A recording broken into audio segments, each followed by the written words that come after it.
puķītes es dodu direktorei. Kaut sākumā negribas atlaist tēta un mammas roku, nobirst arī pa kādai asarai, tomēr jau pēc pāris minūtēm Suntažu vidusskolas pirmskolas izglītības grupā Suntiņi dzirdamas dziesmas un smiekli. 24 suntažniekiem 10. septembra rīts ir īpašs, jo pēc 50 gadu gaidīšanas Suntažos durvis ver pirmā bērndārza grupiņa bērniem vecumā no 3 līdz 4 gadiem. Sajūtas ir ļoti satraucošas, ļoti patīkamas un ļoti gaišas, kad beidzot Suntažos ir, teiksim tā, bērndārs.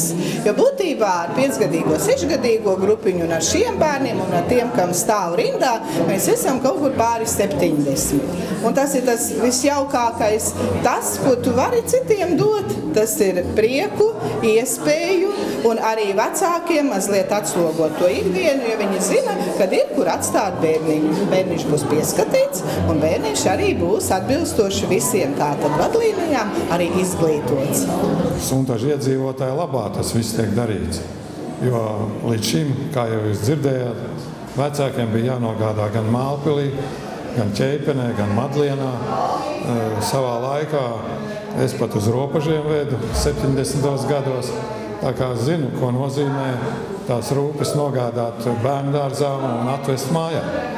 Tā kā vecākiem ietaupīsies gan finansiāli, gan arī laika ziņā. Arī citi Suntažu pagasta vecāki visus šos gadus bērnus vedušies blakus pagasta pirmskolas iestādēm, bet tie, kuri nav varējuši izvedāt bērnu, izlīdzējušies kā var. Nebija tāda iespēja kaut kur vest. Plus vēl bija vecmāma, kas mēs uz maiņām strādājam, tā kā mēs uz maiņām viena darbā, otra bērniem.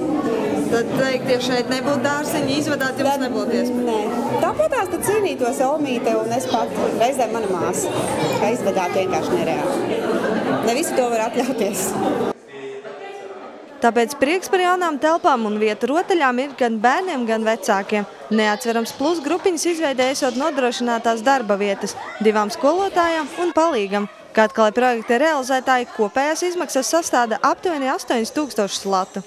Iepriekš remontētās internāta telpas, kuras ir sagatavotas un skaistas. Diemžēl tas piepildījums bērnu nav tik liels un viņas patreiz nav noslogotas. Un zinot šo te vajadzību pirmskoliņas, mēs patiešām šīs vasaras garumā kopējiem spēkiem un ar visu šeit esošo un novadā atbalstu esam iekārtojuši un raduši iespēju tagad ar šo mācību gadu arī mazajiem suntažniekiem apmeklēt pirmskoliņu. Un tas jau ir tikai pirmais solītis.